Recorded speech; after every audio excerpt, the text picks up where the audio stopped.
Assalamualaikum warahmatullahi wabarakatuh. Kenalkan, nama saya Laude Zulfaminadi. NIM saya 2311 5705. Di sini saya ingin mempresentasikan eh, tugas final project Big Data Mining. Oke, langsung saja. Share screen. Oke. Judul yang saya ambil, implementasi algoritma regresi dalam prediktif atau analitik untuk estimasi harga laptop berdasarkan spesifikasi teknik hardware. Jadi saya di sini ingin memprediksi estimasi sebuah harga laptop berdasarkan jenis atau spesifikasi hardware laptop tersebut. Saya mengambil dataset dari Kaggle, yaitu dataset laptop price dataset. Ini ya, laptop price dataset dari Anubhav Goyaf. Ini dataset dari 3 tahun yang lalu. Dataset ini merupakan kumpulan fitur yang terkait dengan berbagai laptop seperti merek, jenis prosesor, RAM, penyimpanan, dan spesifikasi lainnya. Dan dataset juga ini mencakup harga laptop tersebut. Dataset ini dapat digunakan untuk analisis regresi guna memprediksi harga laptop berdasarkan fitur-fiturnya. Ya, bisa dilihat kurang lebih eh, dataset ini sebesar 93,1 kilobyte. Setelah saya mengunduh dataset itu, saya menaruh datasetnya ke dalam konten. Bisa dilihat saya sudah mengupload dataset laptop Rise CSV. Oke, tujuan dari project ini untuk mengimplementasikan algoritma regresi dalam prediktif analitik guna mengestimasi harga laptop berdasarkan spesifikasi teknik hardware. Proses ini melibatkan pembersihan data, pemrosesan atau preprocessing, analisis data eksplorasi, pemilihan fitur atau pemilihan fitur, pelatihan model regresi, dan yang terakhir evaluasi performa model. Oke, kita langsung saja ke langkah yang pertama, mengimport library. Pengimportan library Python ini, saya mengimport library berupa Pandas, NumPy, Mat Matplotlib, Seaborn, dan modul dari scikit-learn untuk preprocessing, modeling, dan evaluasi. Bisa dilihat di sini. Terus load dataset. Saya memuat dataset laptop price CSV ke dalam data frame Pandas. Oke, kita langsung masuk ke preprocessing. Eh, Preprocessing di sini terbagi dua ya. Eh, Preprocessing ini untuk membersihkan dan menyiapkan data yang akan digunakan untuk seperti modeling. Yang pertama pembersihan kolom numerik, mengubah kolom RAM GB, SSD, ADD, grafik card GB, dan rating dari format string, contohnya seperti 4 GB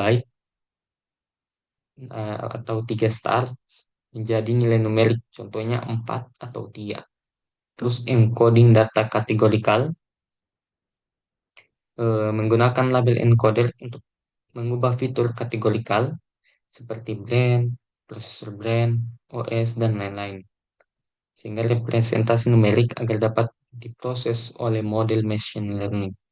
Ini ya, mengambil angka saja misal 4 GB menjadi 4. Kita menggunakan fitur join, terus membersihkan kolom unit, membersihkan kolom rating, heading kategorikal data dengan label encoding.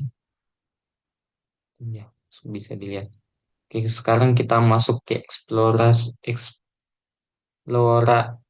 Factory Data Analysis atau EDA. Menganalisa ini EDA untuk menganalisis data untuk memahami distribusinya, hubungan antar variabel dan pola potensial. Yang kita masuk di yang pertama informasi dasar atau statistik deskriptif. Informasi dasar statistik deskripsi melihat ringkasan dataset menggunakan kode df info untuk datasetnya dan statistik deskriptif untuk kolom numeriknya menggunakan df info untuk melihat info dataset dan df describe untuk numerik. Bisa dilihat untuk infonya sendiri, info datasetnya ada 18 kolom dengan tipe integer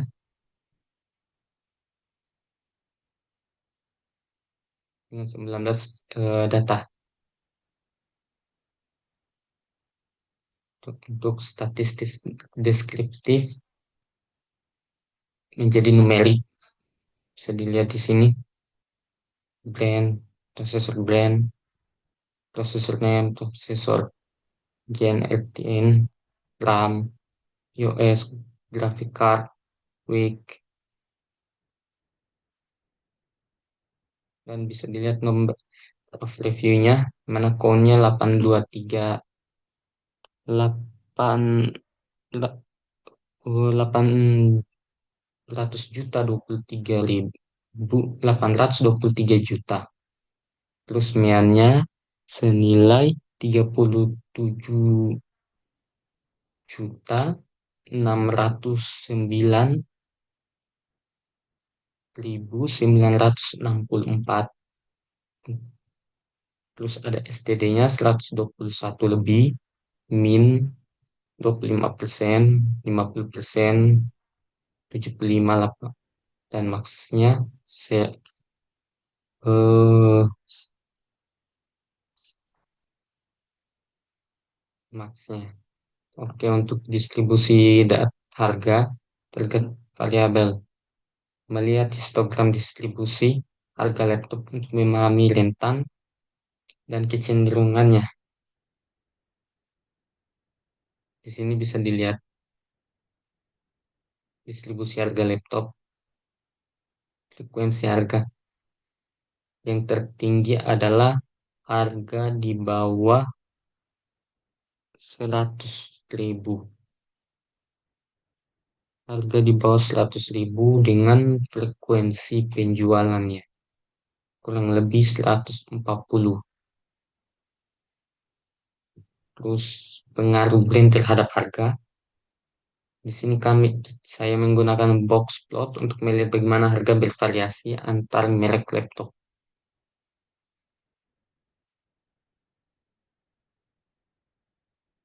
Brand bisa dilihat brand satu berada di angka sekitar 1.000 sampai 2.000, 100.000 sampai 200.000. Bisa dilihat seperti gambar ini. Gambar kedua di bawahnya kurang ya, 100.000 ke bawah. Ini bisa dilihat di sini. Terus hubungan spesifikasi utama RAM dan SSD terhadap harga. Em, saya masih menggunakan bar plot untuk melihat rata-rata harga berdasarkan kapasitas RAM dan SSD. Seperti tampilkan di grafik ini, rata-rata harga berdasarkan kapasitas RAM dan kapasitas SSD.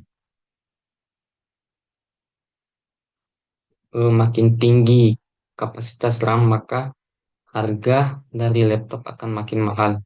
Di sini bisa dilihat yang tertinggi dengan RAM 32 di atas 200.000, di atas 200.000 sampai 250.000.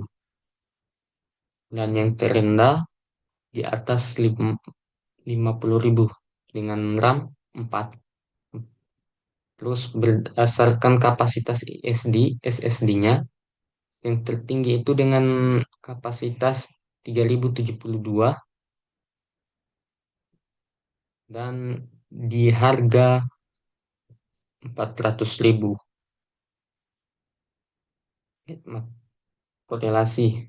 Ini hanya untuk kolom numerik, memvisualisasikan matriks korelasi antar fitur numerik untuk mengidentifikasi hubungan linear yang kuat. Bisa dilihat di sini.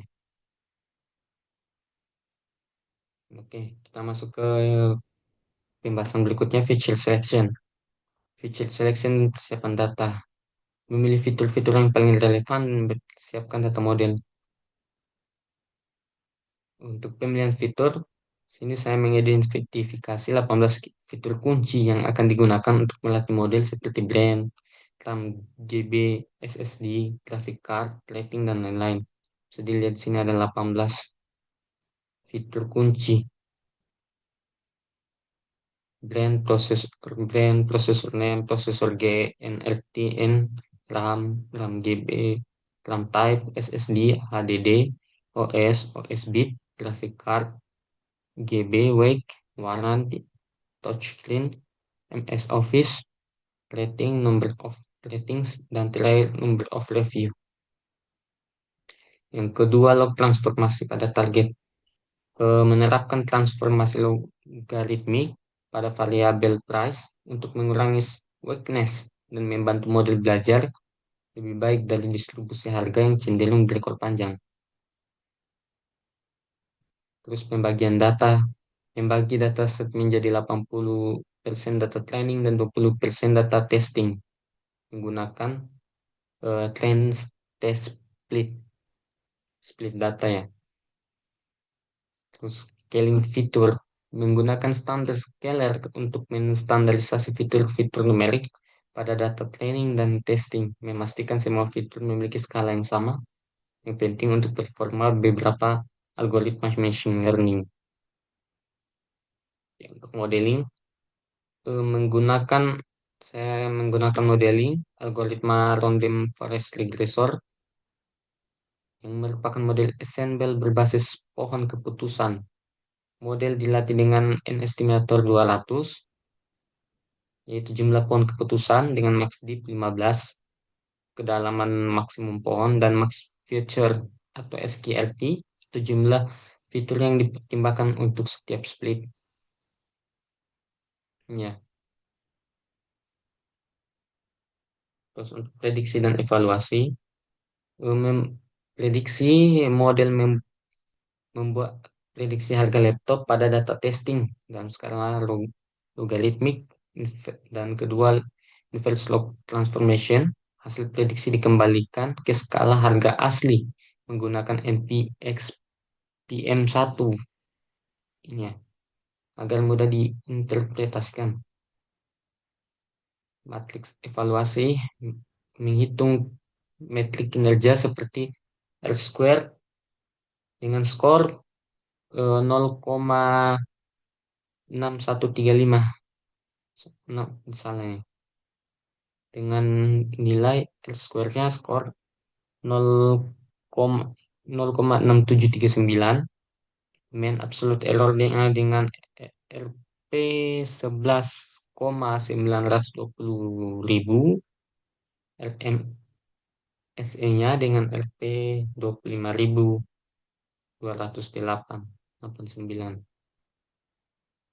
Oh, nilai mean ini memberikan rata-rata selisih absolut antara harga prediksi dan harga aktual dengan sekitar 14.345.062, dan RMSE ini memberikan bobot lebih pada kesalahan yang lebih besar dan menunjukkan rata-rata magnitud kesalahan prediksi.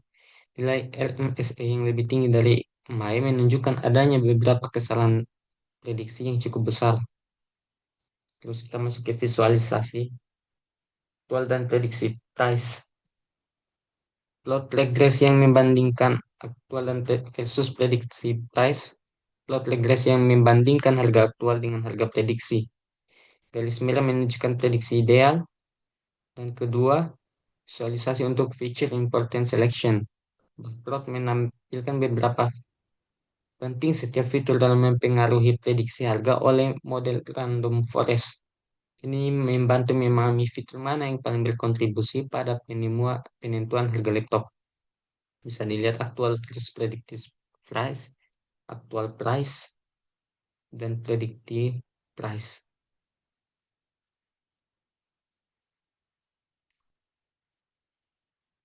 Ini dan feature important selection, melihat yang mana apa ya, fitur mana yang paling berkontribusi dalam hal harga dari project ini, dari harga laptop itu sendiri. Dan ternyata di sini adalah prosesor NAND dengan kurang lebih 0,25. Yang tertinggi kemudian disusul SSD, dan yang terakhir dilihat dari OS bitnya. Oke. Mungkin itu saja.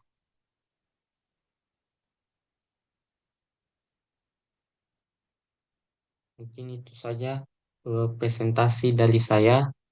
Mohon maaf bila ada kekurangan. Wabillahi taufiq wal hidayah. Wassalamualaikum warahmatullahi wabarakatuh.